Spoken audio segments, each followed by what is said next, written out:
আমাদের দেশে একটা কথা বলে যে পেটে খাইলে পিঠে সয়, মানে আপনি যদি খান আপনাকে পিঠে 10টা দিলেও তখন আপনি সহ্য করবেন। এখন আমাদের ওখানে অবস্থাটা হচ্ছে এরকম। এখন আমি ওখানে গিয়ে আমার সমস্ত কাগজপত্র ওনাদের কাছে দিয়ে দিয়েছি, আমার কাছে আর কিছু নাই। তখন আসলে company to company, Malik two Malik very করে আমাকে আসলে তারা কতটুকু নির্যাতন করতে পারবে। বিশেষ করে এমনও হয় যে 20 ঘন্টা কাজ করতে হয়। একটা মানবিক দৃষ্টিকোণ থেকে একটা মানুষের জন্য 20 ঘন্টা কাজ করা অমানবিকের কাজ। তবে ম্যাক্সিমাম ক্ষেত্রেই দেখা যাচ্ছে বিশেষ করে নারী অভিবাসী কর্মীরা তারাই ম্যাক্সিমাম ক্ষেত্রে এই ধরনের শারীরিক নির্যাতন, মানসিক নির্যাতন, পাশাপাশি নির্যাতন। ফোনে আমাকে কথা বলতে দিবে না, এটা যে আমার জন্য কতটুকু একটা মানসিক নির্যাতনের বিষয়। আমাকে বলবে যে তোকে আমি কিনে আনছি, এই সময়ে এই একটা কথা যে আমি এখনো বিক্রি হচ্ছি, আমি একটা পণ্য, এই ফিলিংসটা তখন হয়। সিম্প্যাথিটা, আমি তো আর ওদেরকে এমপ্যাথির কথা বলতে পারবো না, কিন্তু সিম্প্যাথিটা তখন আসে যে আপা আমাকে বিক্রি করছে, আমি একটা পণ্য।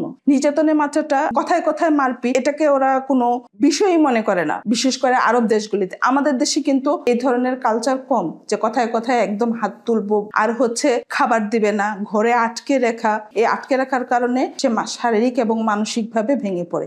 আরেকটা হচ্ছে যে নির্যাতন, যেটা আসলে তারা দেশে এসে প্রকাশ করে না, কিন্তু যখন বিভিন্ন রকমের শারীরিক সমস্যা নিয়ে ফেরত আসে তখন এই সমস্যাগুলো, চিকিৎসাগুলোর জন্য তাদেরকে তখন বলতে হয় যে আমি এই ধরনের নির্যাতনের শিকার ওখানে হয়েছিলাম। আমি যদি বলি নারী অভিবাসী কর্মীদের কথা, সেই ক্ষেত্রে প্রায় 70 থেকে 80% নারী অভিবাসী কর্মী বিভিন্নভাবে শারীরিক এবং মানসিক নির্যাতনের শিকার হয়। আর নির্যাতন এটা আসলে আমরা তাদের পরিপ্রেক্ষিতে, তাদের ইসের জন্য আমরা সরাসরি প্রকাশ করি না যে কত শতাংশ নারী অভিবাসী কর্মী নির্যাতনের শিকার হয়, এবং পুরুষও নির্যাতনের শিকার হয়, কিন্তু এটা দেশে এসে ওরা কোনোদিনও কোনো পুরুষ অভিবাসী কর্মী সেটাকে প্রকাশ করে না। এবং পুরুষরা হচ্ছে সবচেয়ে বেশি যেটা শিকার হয় সেটা হচ্ছে মানসিক চাপ, কারণ তারা দেশ থেকে যাওয়ার সময় একটা বিরাট ঋণের বোঝা নিয়ে বিদেশে যাচ্ছে। সেই ক্ষেত্রে আমাদের সরকারের উচিত নারী অভিবাসী কর্মীদেরকে বিদেশে পাঠানোর আগে তার সুরক্ষার বিষয়টি সবার আগে আমলে আনা। শুধু আইন করে কিংবা বিভিন্ন ধরনের চুক্তি করে রাখলে হবে না। চুক্তি এর আগেও হয়েছে, চুক্তি ছিল এরকম যে একজন নারী অভিবাসী কর্মীকে স্মার্টফোন ব্যবহারের অনুমতি মালিককে দিতে হবে। ওইটা কর্তার গরু কেতাবে আছে, গোয়ালে নেই, সেরকম। কিন্তু আমার এটা বাস্তবায়ন দরকার। আমি যেমন শুধু সংখ্যা গুনবো, এবছর 10 লাখ 11 লাখ অভিবাসী কর্মী বিদেশে গিয়েছে, পাশাপাশি আমাকে এই সংখ্যাটাও গুনতে হবে এই 11 লাখ কর্মীর থেকে কতজন কর্মী আসলে কাজ না পেয়ে নির্যাতিত হয়ে ফেরত চলে এসেছে। আমরা সংখ্যার দিকে না গিয়ে কোয়ালিটির দিকে আসলে আমাদের সবার মনোযোগ দেওয়া উচিত, কারণ তাদের স্বপ্ন পূরণ হলে আমাদের দেশেরও উন্নয়ন হবে, অর্থনীতির চাকা আরো সচল হবে। আমার মেয়ে কতক্ষণ পর পর আমার মোবাইলে ফোন দিতেছে, মা তুমি আব্বুরে আনতে গেছা, তুমি আব্বুরে গাড়িতে আনতে গেছা, তুমি লইতে পারবা আমার আব্বুরে? এখন তো আমি এই পর্যন্ত কোনো খোঁজ লইতে পারি না, দেখ তোমার মায়ের কাছে কোনো কিছু বলতে পারিনি। ওকে আমি বলছি বাসার থেকে আসতে গেলে বলছি যে তোমার আব্বুর খোঁজ লইতে যাইতেছি। মা তাহলে তুমি কি আমার আব্বুরে আনতে চাইতেছ? তোমার আব্বুরে আমি আনতে।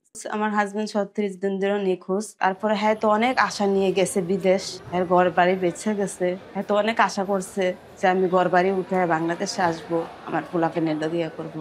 আমি মালয়েশিয়া অনেক জায়গায় ফোন করছি, আর আত্মীয় স্বজন আছে, আর স্বাস্থ্য ভাই আসলো, যার বন্ধুর কাছে গিয়া ধরা পড়ছে, আমি সবার কাছেই ফোন দিচ্ছি, নাম্বার নিয়ে যাদের বাড়িতে বাড়িতে যাইয়া সবার লগে কথা বলার চেষ্টা করছি।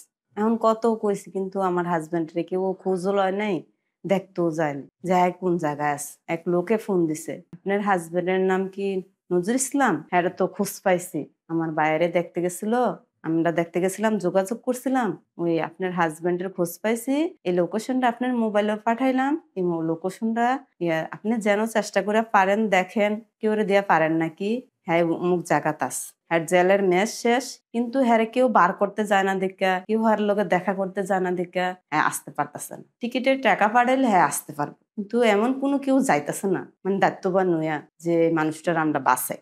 জঙ্গলে ওই যে পাম অয়েলের কাজ করতো, অনেক কষ্টের কাজ, এই কথা আমার ফোনে বলছে যে জঙ্গলও কাজ করতে মশার কামড় খাওয়ানো লাগে, ওরা অনেকগুলা সাপ দেহে, আবার রাত্রে বেলা ঘুমাইতে পারে না, মশায় কামড়ায়। জঙ্গলের ভিতরে ঘুমাইতো, যে টানায়া ঘর বানায়, আলাদা করে ঘর বানায় হেন শুয়া থাকতো, শব্দ শুনতাম। তাহলে আমি শব্দ শুনলাম, তুমি কে ডাক পারে? পরে কইতো এই যে কুকুরে, শিয়ালে আর অনেক বড় বড় সাপ, পরে হ্যাঁ অনেক কষ্ট করে ঘুমাইতো, ঘুমানোর পরে 2 বছর থাকছে। পরে কয় সরকার তো কাগজের সুযোগ দিচ্ছে, তাহলে আমি শহর এলাকায় যাই। আমি শহর এলাকায় যাই কাগজ কইরা পরে দেখা যাক যদি একটা ভালো কাজ পাই। পরে যেদিন শহর এলাকায় আইছে ফটো প্লাজার, সেদিন হ্যান থেকে ধরে নিয়ে গেছে। ধরে নিয়ে গেছে এটা আমি জানি না।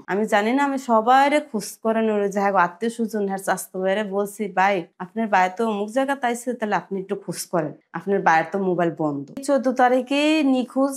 হ্যাঁ আসছে, আসে আমার লোক ওই যে গাড়ির মধ্যে ফোন দিছে যে আমি এই জায়গায় আসছি, আমি ফটো প্লাজার আসছি, তুমি কোনো চিন্তা করো না। পরে 10 মিনিট পরেই মোবাইল অফ।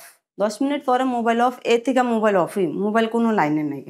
এর থেকে আমার এক দেবর ফুলায় থাকে যে কাকি কতক্ষণ আগে চাচু তোমার লগে কথা বলছে। আমি কইছি 4:12 তোমার চাচাই ফোন দিছে, ফোন দেয়া কইছে আমি ফটো প্লাজার আইছি, এখন তো মোবাইল বন্ধ। পরে কয় এখানে রেড দেওয়া হয়েছে, কাকা যে জায়গায় আইছে পুলিশে তো রেড দিছে, তাহলে বলতে পারি না যে রেডের থেকেই কাকারে পুলিশে ধরে নিয়ে গেছে নাকি। পরে আমি অনেক যোগাযোগ করার চেষ্টা করছি অনেক মানুষের লগে, মানুষে এমন কোনো মানুষের লগে নাই আমি যোগাযোগ করার চেষ্টা কম করিনি। যে পাসপোর্টটা এর সাথে ছিল না, পাসপোর্টটা রুমের ভিতরে রাখা গেছে।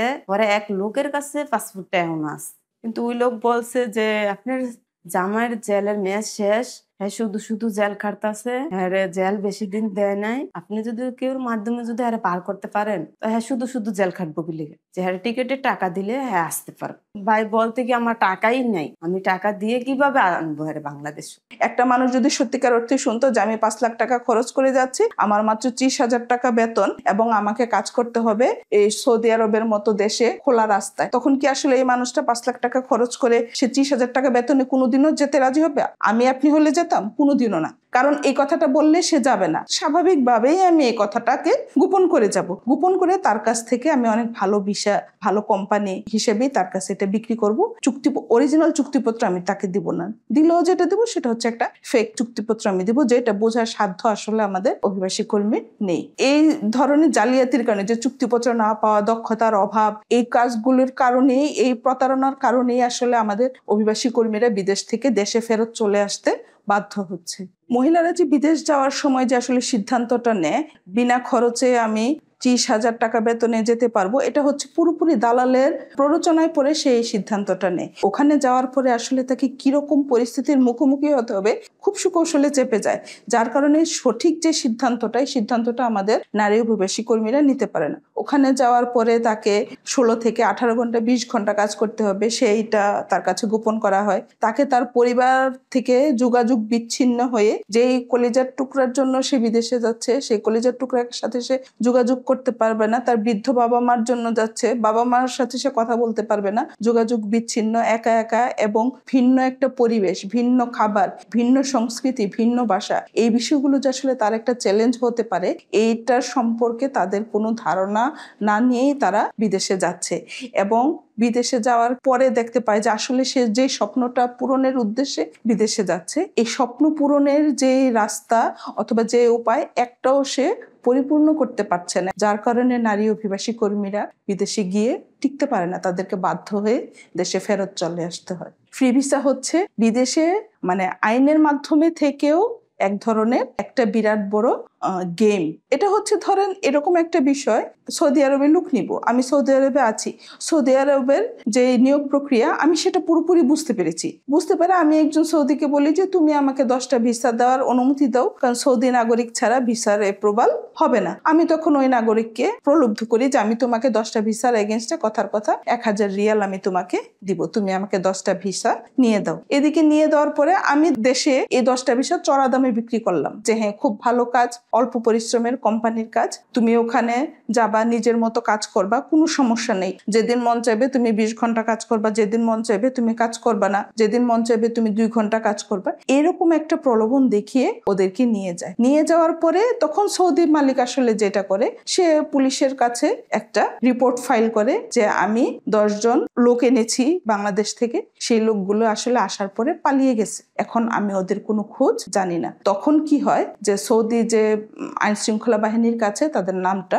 উঠে যায় যে হ্যাঁ সে এই কফিলের আন্ডারে এসেছে, এসে তারপর এই বাঙালি কর্মীরা বিদেশ থেকে, সৌদি আরব থেকে পালিয়ে গেছে। তার নামে যখন এরকম একটা অভিযোগ উঠে যায়, তখন আসলে তার পক্ষে আর কোথাও কোনো কাজ পাওয়া সম্ভব হয় না। তখন দেখা যাচ্ছে এই পাসপোর্ট নাম্বারগুলো ব্লক হয়ে যায়। তখন ওই মানুষগুলো, যে মানুষগুলো 4 লাখ 5 লাখ টাকা খরচ করে বিদেশে যাচ্ছে, যাওয়ার পরে দেখে যে সে কোনো কাজ পাচ্ছে না, তখন তো তার মাথায় আসলে আকাশ ভেঙে পড়ে। এত টাকা খরচ করে যখন আসলামই, আমি চেষ্টা করি যে কিভাবে টাকাটা আমি উঠাতে পারি, এই চেষ্টাই শুধু তখন থাকে। তখন দেখা যাচ্ছে এই চেষ্টার মাঝে তখন সে বিভিন্নভাবে শ্রম শোষণের শিকার হয়। যেমন আমি জানি এই মানুষটা অসুবিধা আছে, ঘন্টায় কাজ করলে সে 10 রিয়াল পাবে, আমি তখন তাকে অফার করবো যে ঠিক আছে, তুমি ঘন্টায় আমি তোমাকে 4 রিয়াল দিব, যেহেতু তোমার কোনো কাগজপত্র নাই। এখানেও একটা দালাল শ্রেণী কাজ করে, দেখা যাচ্ছে তাদেরকে ঘন্টায় 10 রিয়ালে কাজ করাচ্ছে ঠিকই, তাকে দিচ্ছে 4 রিয়াল, মাঝখানে যারা বিভিন্ন ধরনের এজেন্ট আছে তারা হচ্ছে বাকি টাকাটা নিয়ে নিচ্ছে, কেবলমাত্র তার কাগজপত্র না থাকার কারণে, তার আনডকুমেন্টেড অবস্থার কারণে